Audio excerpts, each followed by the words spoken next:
Midweek Murders contains graphic and explicit content. Listener discretion is advised. Do you still ride your motorcycle? No, I had to move it to my mum's house because people kept trying to steal it. What? I didn't hear about this. Yes, you did. What happened? The police knocked on our door at 3 o'clock in the morning. What? Saying, "Does a Joseph live here?" And Joe answered it, and she was like, "Yes, let me go get him." Turns out the police had been called because someone had been found with a bunch of bolt cutters and screwdrivers and this, that, and the other, trying to break the padlock on my bike. Oh my god, I didn't know about this. Yes, you did. No, I didn't. Does your mom have a garage? Or? She has a back garden that you can't access unless you go through her house. Oh, smart. So I had to ride the bike through her house. That was fun. No, really? Uh-huh. No, you just pushed it, obviously. No, I was on it. What? No, you never told me this. I didn't tell you that part because, that's a minor detail in the whole story. After the police came, I went to make sure that it was all fine. And the attempted thieves had, taken the rain cover off and chucked it on the side. No. So I covered it all back up again. And then the next time I went down, the rain cover was missing. So they'd obviously come back, tried again, and someone had seen them. So I was like, all right, fuck this. I'm moving it. That's smart. But also, why didn't they get arrested? They did get arrested and they got charged. But they didn't get, incarcerated. No, they probably would have got bailed because it was only attempted. Because someone called the police while they were doing it. Oh, yeah, smart. Before I had my meds, my sleeping meds, I would wake up and hear people on the street trying to steal bikes. And then you just went back to sleep. One time, I tried to see them and I couldn't. And one time I screamed at them, "Get the fuck out of here." But I don't know.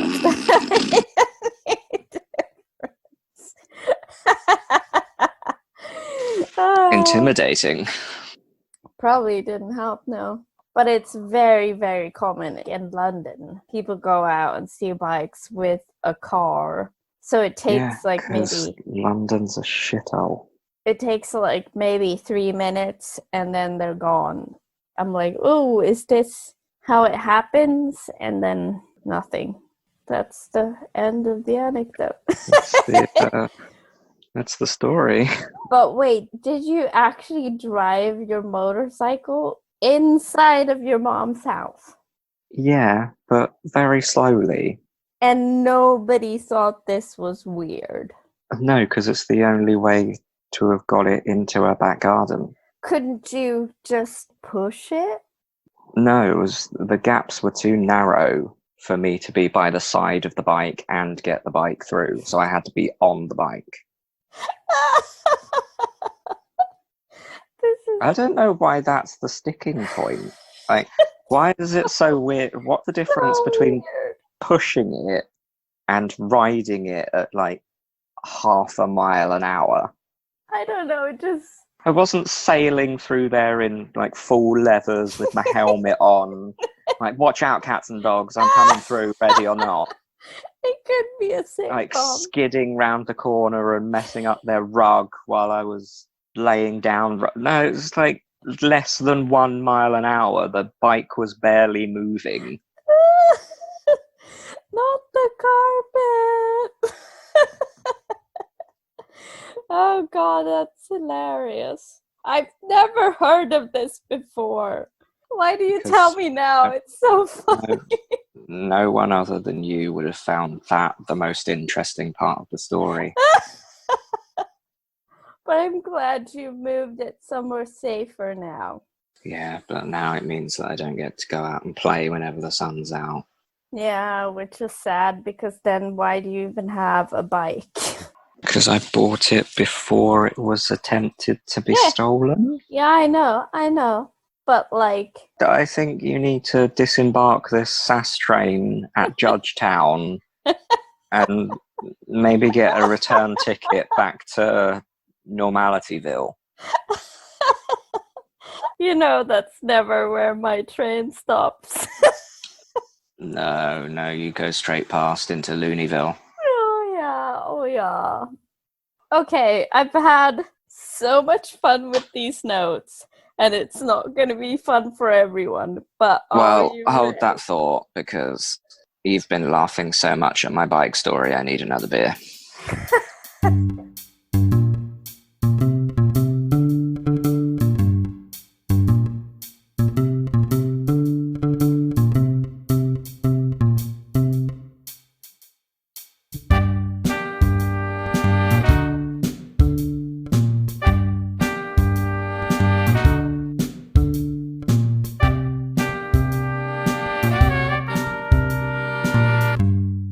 This is funny because when I was watching Love on the Spectrum, I couldn't even tell that they were speaking an Australian or New Zealand accent. That's because they speak English. And I thought that they were speaking British English. Oh, for goodness I sake. know! And when we were like 1 or 2 episodes in, I was like, this can't be. Wait a minute. Whereabouts in England are they from? And Nicholas was like, it's not British. I was like, oh. Oh God, I'm so bad at it. Yeah. How long have you lived here now? 5 years? Long enough to get settled status. This better not come up on my interview because they. How long have you lived here? Oh, I don't know. Is there a minimum requirement? Can you tell between Australian British accents? I'm like, no. No, if you get asked if you can tell the difference between an Australian and a British accent, you will automatically pass the test if you tell them there's no such thing as a British accent. English accent. They will just be like, yep, she's one of us. Big tick. In mind. You're listening to Midweek Murders, which means that it's time to talk about crime. I'm your host, Sandra. And I'm your co-host, Joe. Bam! Nailed it. The case we're going to talk about today is the first case solved by DNA evidence, and it's the case of the murderer Colin Pitchfork, or Colin Pitchfork. Nobody calls him that. I did in my notes. I got my references. Is that because you tried to write an Australian P and it was upside down, and then you remembered you were in England, so you wrote an English P, and then when they were combined, it made a B? Sure, that's the reason. I got my information from Wikipedia, a Guardian article called Killer Breakthrough, the day DNA evidence first nailed a murderer by Ian Cobain. Ian. 2 BBC News article, 1 which was written by Claire Marshall. And the other one? I don't know, it didn't say. Well, you were just leaving us all in suspense. 2 BBC articles, 1 by Claire Marshall. I have the title. And the other is a mystery. Bum, bum, bum. You're listening to Midweek Murders. It's a mystery. Full of bums. Bum, bum, bum. My sources were Wikipedia and the same Guardian article, and also what I remember from my forensic science course, because this is like a keystone case, so they teach it when you go to school. When you go to school? Yeah, I went to school. So, 31st of July, 1986, Dawn Ashworth, then 15 years old, visited a friend's house in Narborough. And at 4:30, she started the walk home, which would normally take a couple of minutes as she lived in a nearby village of Enderbury. She took a shortcut along a footpath known locally as 10-Pound Lane. Her parents were expecting her at home at the latest 9:30 p.m. When she didn't come home, they called the police to report her missing. 2 days later, Dawn's body was found in a wooded area close to the footpath that she had taken. As soon as the body was found, the police realized they were looking for a serial killer. But why, you wonder? I will tell you why. Yes, I didn't include that in my notes. You're welcome. Have you written this whole script? It's like 4 of the pages of your 6 pages of notes, just 1 page per letter of the word why. I did include 4 whys. You're welcome.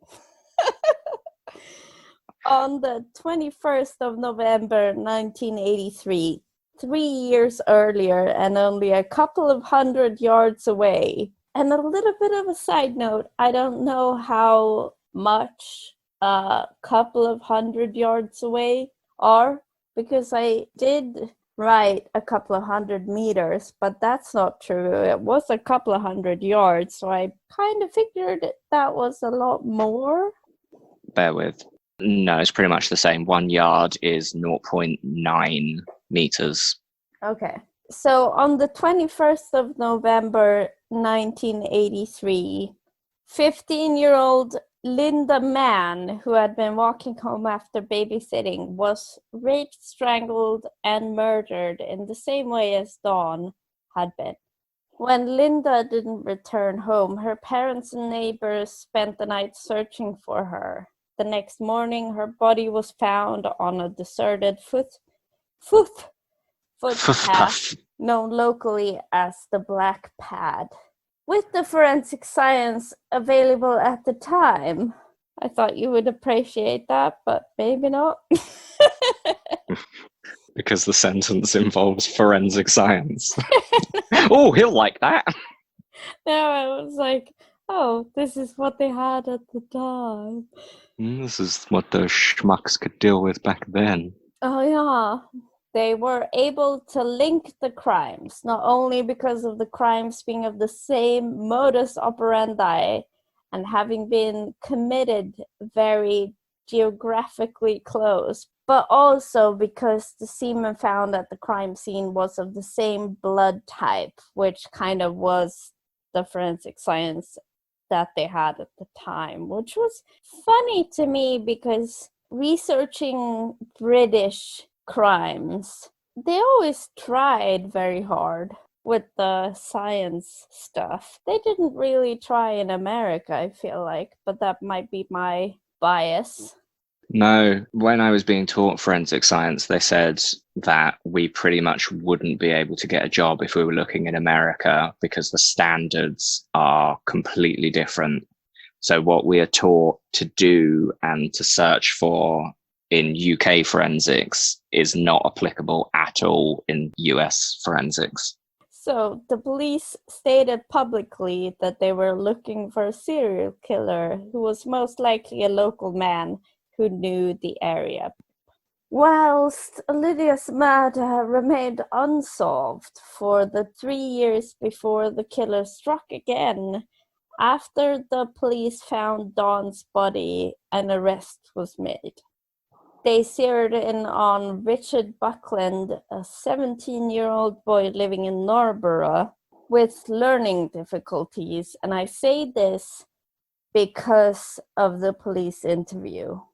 So Richard Buckland knew Dawn, and for the police, he appeared to have detailed knowledge of the crime, including things that had not been made public. And then I put air quotes, debatable, because I'm pretty sure I didn't get a hold of the police interview, I think they probably did suggest a lot of things. But I also heard in another podcast, and I can't remember what podcast it was, but I think it had to do with the fact that he might have found the body before the police found the body. I'm not sure, because this was not corroborated in any other sources. During the police questioning, the police claimed that Richard admitted to the crime, but then I also read that he repeatedly denied having done it. So they pushed him to admit it, and he did, but then he also said repeatedly that he didn't do it. But he was very adamant that he had nothing to do with the murder of Lynda Mann. And because the police was convinced that the murders were connected, they thought that Richard was lying when he denied having anything to do with Lynda's murder. Meanwhile, and I say that because of the dramatic effect, because it wasn't really meanwhile, it was a couple of years earlier, at the University of Leicester, Professor Sir Alec Jeffreys made a remarkable discovery during a failed experiment to study the way in which inherited illness pass through families.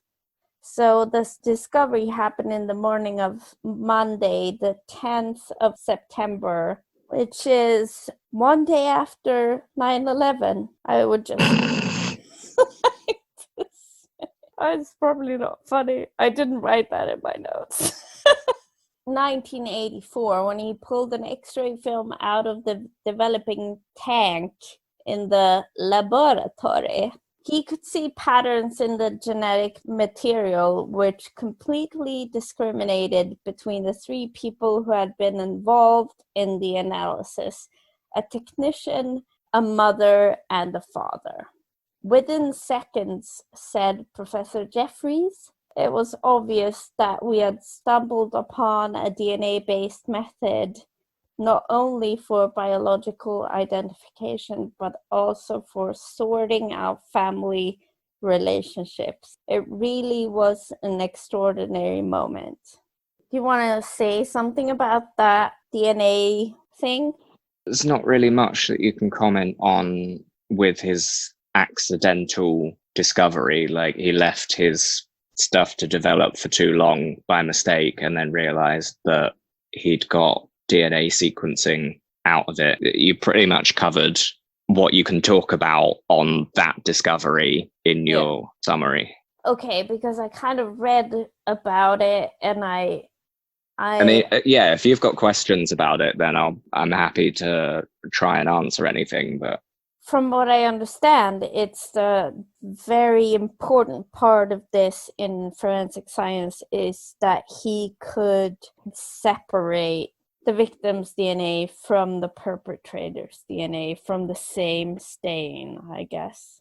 Yeah, so previously the technology would only allow them to detect blood types, like you discussed. So you can find in the same, let's say, a vaginal swab for a rape victim, you would have the DNA from the victim and you would have the DNA from the perpetrator. But all they would be able to determine from that sample would be two different blood types if the perpetrator is a different blood type. If they're the same blood type, then you've got nothing. Oh, okay. So what this discovery allowed them to do was look further than blood types. And also, it's worth noting that obviously there's only a few different types of blood types. So unless you already have a suspect and can confirm that they've got the matching blood type, it could be any number of thousands of people. What this accident did enabled the scientists to be able to differentiate, because it's more like a barcode. So the way that DNA profiling works is the sample gets treated and put in a solution, and an electric charge is introduced to that solution. In this case, it was photofilm, and usually it's gel electrophoresis. Wait, it was like a photograph? He used... An X-ray. Yeah, so... Sorry. No, not an X-ray. So he extracted the DNA and attached it to photo film, left that to develop, which would normally give a picture of the DNA. But because he left it for so long, the DNA strands started to separate out. The way that works is the electrical charge that's applied. So a longer DNA strand is going to have a stronger pull in that electrical current, so it will spread further. If you imagine a barcode on a product, the ones on the right-hand side of the barcode will be the ones that are pulled along the matrix further. Okay. And that's what becomes unique to people, is their DNA makeup is unique, unless it's mitochondrial DNA, but we won't get into that. So it gives you a really clear picture of whose DNA is matching whose. So your DNA of the victim will be a completely different barcode sequence to the DNA of the suspect, and it's really obvious to tell. It's like comparing the barcode of a packet of crisps to the barcode of a can of beer. They'll be completely unique. And that's what he discovered accidentally. For me, it's like the QR code. I know that the QR code of things that you photograph are completely unique. So it's similar to that, but I think the barcode analogy works better because that's what the DNA profile will look like. It's a series of bars of different thicknesses and different gaps between the bars depending on the material that's inside your DNA. Yeah. So yeah, you can use the QR code as a similar comparison in that they're all unique. But if you picture it as a barcode and starting with all of your material on the left-hand side, and then when you apply the charge, the material starts to spread out to the right-hand side, and some of it gets left behind because that's as far as it can travel, and some of it gets dropped off a little bit later, and then some of it goes all the way to the end, and then that stretch of stripes will be completely unique to each individual. Okay. Yeah. So then they charged Richard Buckland, yeah, for the crime, and he was due to a court appearance on the 11th of August. And then the police asked Professor Jeffrey to help them prove that Richard was guilty of the murder of Lynda as well as the murder of Dawn. Professor Jeffreys, and some sources say Professor Sir Alec Jeffreys, which is a lot.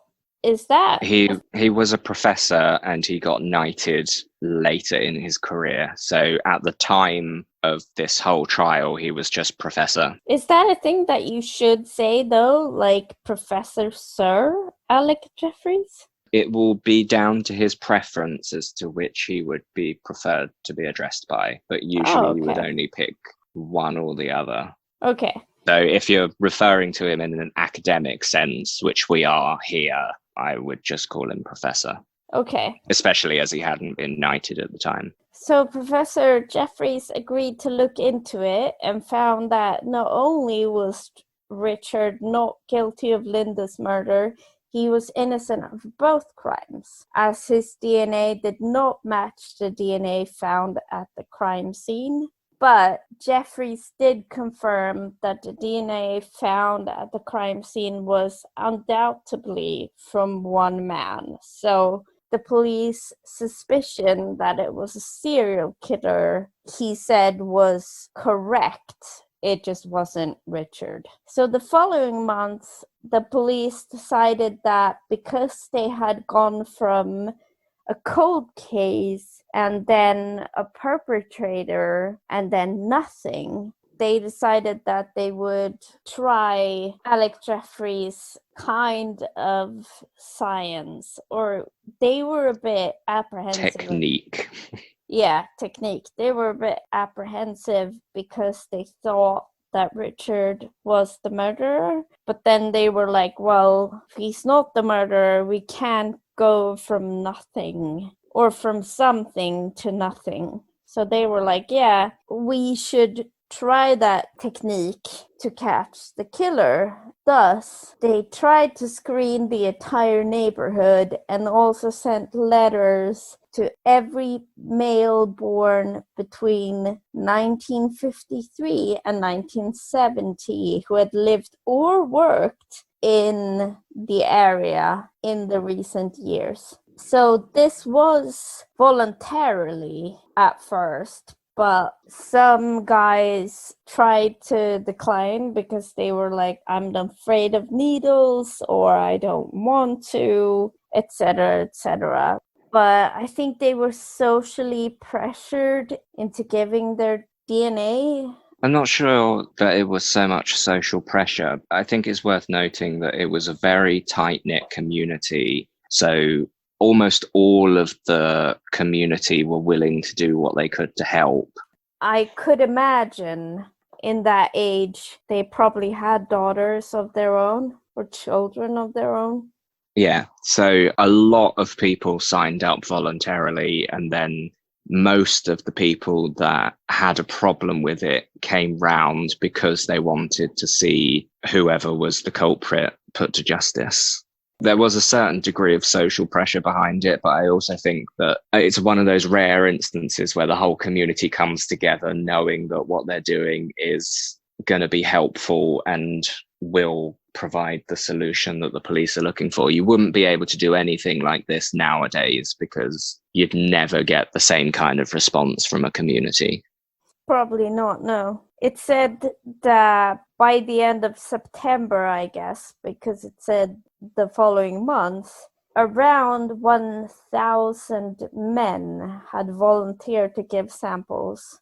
I think it's kind of good because I don't have any kind of interest in like family history or stuff like that, but I'm probably also lucky in the way that I kind of know about my family history.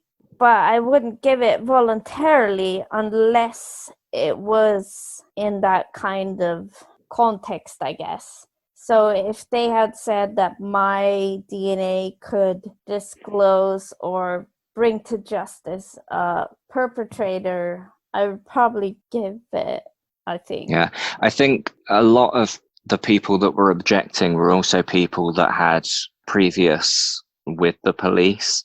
Mm-hmm. And one of the reasons that they came around and decided to donate was that they were given assurances by the police that if they were on their database for any other number of crimes, depending on what they were, obviously, this DNA wouldn't be used against them to prosecute them.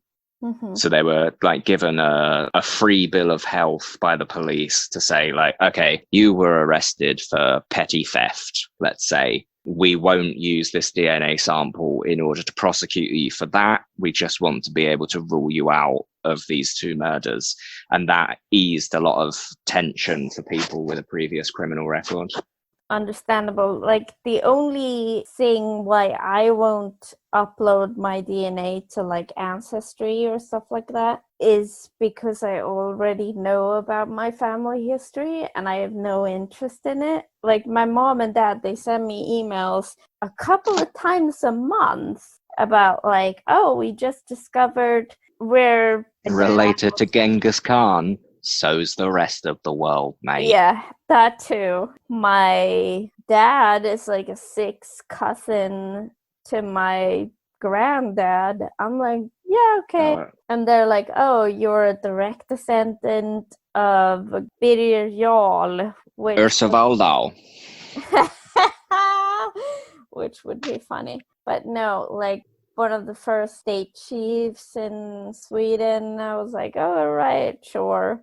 Probably also some percentage of the Swedish population, I'm guessing, you know. So Colin Pitchfork, married with 2 children, lived in Little Thorpe, a village in Leicester, separated from the village of Narborough by the Leicester to Birmingham railway line.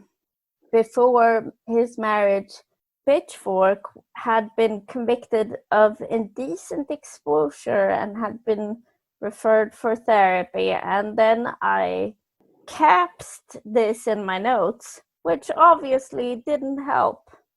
So Pitchfork worked as an apprentice in a Hampshire bakery. According to his supervisor, he was a good worker and a timekeeper, but he was moody. And he couldn't leave women employees alone. He was always chatting them up. Sounds like someone else I know. And then Timekeeper, moody, flirtatious. Is this Am I Colin Pitchfork? Is this the sixth pest? No, I meant me. And then I wrote in all caps, aka workplace harassment. So Pitchfork was 27 years old when on the 1st of August 1987, one of Pitchfork's colleagues at the bakery, Ian Kelly, revealed to fellow workers in the Leicester pub, and they named the pub, it was the Clarendon. Did I get any of those right? Clarendon? The second one, Clarendon. Cool. Not relevant, but okay. That he had taken the blood test while masquerading as Pitchfork. According to Kelly, Colin Pitchfork, that was actually in my notes, had said that he could not give blood under his own name because he had already given blood for a friend who had a previous conviction for burglary. Burglary. Burgers.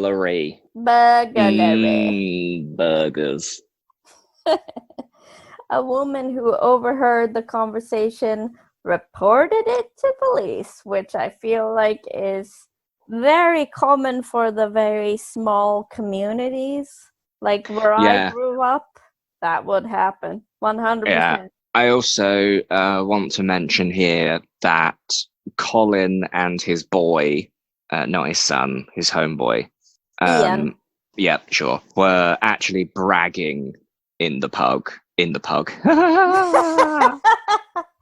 In the pub. It wasn't like a casual conversation. They were like, yeah, we fooled the police. We falsified our documents because we were protecting our buddies, and that's what got them caught out. Was their bragging is what was overheard and reported to the police. That satisfies me. 100% understandable. If I hear someone bragging, doesn't matter about what, I would be like, fucking dicks. Yep. Pitchfork had doctored his passport. Doctorated. Doctored his passport, inserting Kelly's photograph, and then driven him to the test center at the school, waiting outside while the blood sample was taken. Which I feel like I said this on a previous episode, but also I was like, well, I guess that people can doctorate their passports, but also the English government doesn't really acknowledge my existence, which I feel like, how could you doctorate your passport? But I guess it's just doctor, dear. Doctored. No, just present tense is doctor, not doctorate. You doctor, no, that's past tense. You doctor a passport, you have doctored a passport. Okay. No eighths. You don't eat a passport. So Pitchfork had Pitchfork. Stop trying to eat your passport. That's why you don't exist. Had doctor his passport. Doctored. Past tense. I thought that was No. Colin Pitchfork doctored his passport. Yeah. The UK government are so useless that they don't care if you doctor your passport. They won't be able to find it. Okay. So get your tenses right. Do you even English literature? Better than you do. Well, show me your exam results, bitch. I've still got my certificates. Bam. So on 19th of September 1987, Pitchfork was arrested. And he later admitted during questioning that he had exposed himself to more than 1,000 women. Who keeps count that high? And also, what the fuck? I remember one guy showing us his penis on the train, and I got so... Look, I apologized for that, okay? It was like a stranger, and I got so fucking scared that I dragged my cousin out of the train cart because I was like, fuck this. This is fucking awful. I was maybe 14. He was maybe like 60. Not that the age would have been a difference. I was a child. And I felt violated. I would have felt violated otherwise as well. But because I was so little, I was like, oh my God, I'm going to die. Okay, I'm going to have to pee. Sorry, I'm going to take my... I thought that was part of your story.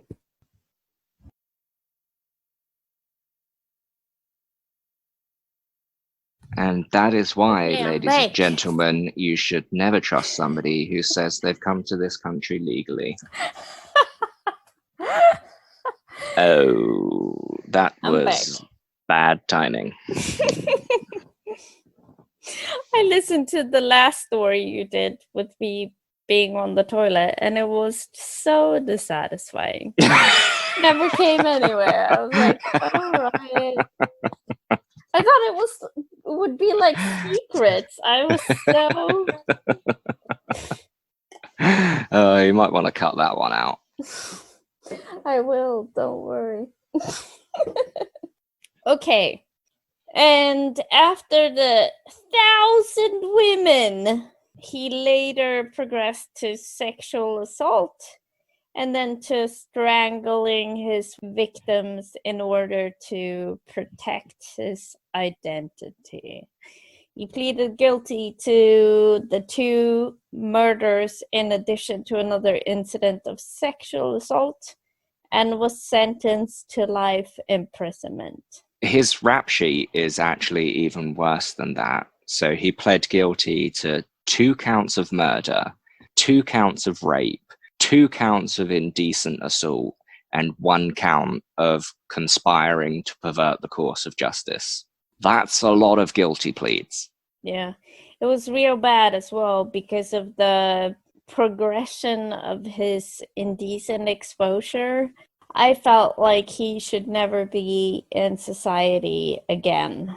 But as... All right, telling that to his parole officers. They set a minimum term of 30 years. In 2009, his sentence was reduced on appeal to 28 years. And then at one disconcerting article, I read that the MP for South Leicestershire, did I say that right? Leicestershire? It's pronounced Leicestershire. No, it's not. No, you got it right. Okay. Where the murders occurred, receives a letter that confirmed that Pitchfork had been moved to another prison, and the letter did not say which prison he had been moved to or if he was allowed out in public unsupervised, which is concerning, very concerning to me. Yeah, I mean, he's a serial killer. Shouldn't be let out at all. No. He might be serving a prison sentence right now where he is allowed. He is. I think he's been spotted in the public. Has he? I think so. I think I read that somewhere. Oh, God. I think he was moved to somewhere like Somerset, and they found him, or people saw him in a local market or something. Oh, I didn't read that. But that is concerning. That is horrible. He shouldn't be allowed out. I don't think life sentences should be eligible for parole. You've committed a serious enough crime to be sentenced to life, which already is only 30 years, which admittedly is 5 years more than a typical life sentence. But he pleaded guilty to 2 charges of murder and 2 charges of rape. And I think the murders and the rapes are the same charge, and then he admitted to another sexual assault, like rape scenario where he didn't murder the victim, I guess. Yeah. And then also charged with perverting the course of justice because, tried to get away with it. And they're just like, oh, well, he's got a degree now from prison and he was a good boy in prison. So he's probably reformed. Degree in what?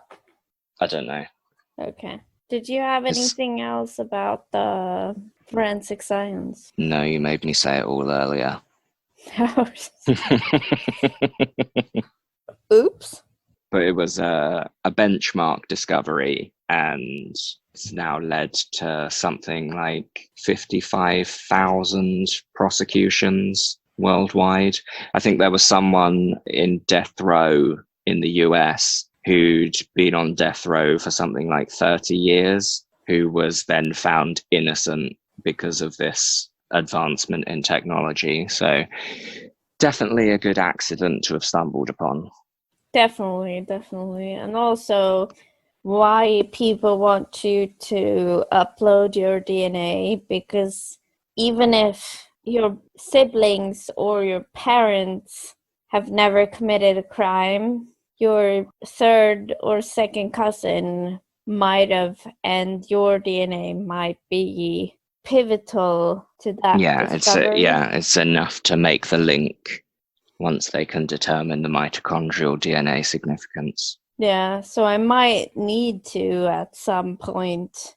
But I feel like my mother's DNA is probably already out there because she did one of the, I think it was the National Geographic thing. Well, it depends if the police force have access to public databases like that. So I don't know what the laws are in Sweden, but I think it has to be a special circumstance that the UK police force would be able to access genealogy companies' databases. Yeah, because in the US, I think that they have an opt-out, opt-in option. Yeah, but in the US, they also take your fingerprints upon entry to the country. So they already have unique identifiers, unless you're a twin. I read some part of that in reading about Alec Jeffreys, the professor or the sir, and he was obviously very happy that the discovery led to resolve in a lot of crime cases, but very concerned about innocent people being in the database. Yeah, so there was a lot of law reforms in the last 10, 20 years that limit the amount of time governments can hold your DNA. I think it was unlimited, and now there's a limit to it, so they have to destroy. I can't remember whether they have to get rid of your DNA if you're found innocent, or whether it's a shorter time period that they keep it for, because obviously if they're deleting everything, then there'd be no national DNA database, and the whole point of the science would be useless because everybody who was found guilty would already be in prison, so you'd never ever get a match. But there are very strict laws in the UK about who can access it, when they can access it, why they access it, and for how long that data is available for. Which is, again, why you wouldn't see a whole community come together like you did in the 80s, because so many people are now more aware of how long their data would be kept for and whether they would be comfortable with that. And I think there were 5,500 men from that community that all donated either blood or saliva to help convict Colin Pitchfork. Oh, I thought I said another number. It was in the thousands when they first made the appeal, but by the time they'd caught Colin, it was over 5,500 people. had donated DNA samples and got no match. That's how unique that this is. And it's why in a court of law, you can be almost certain that the DNA that you're presenting is for the person that you're convicting. We learned a whole bunch of stats that never went in my head. I just plugged it into the formula. But something like 1 in 250 million or something like that. And that limitation is down to the instruments that are used. It's not even down to the likelihood of a similar result genetically. Mm-hmm. So that limiting factor is because of instrumentation and human error. It's genuinely unique, unless you're looking at mitochondrial DNA. But or my dad and my grandpa being like six cousins. Yeah. I have a question. Where do stars go in the daytime? It's that my grandpa on my dad's side had a birthmark on the lower part of his back. I'll stop you there.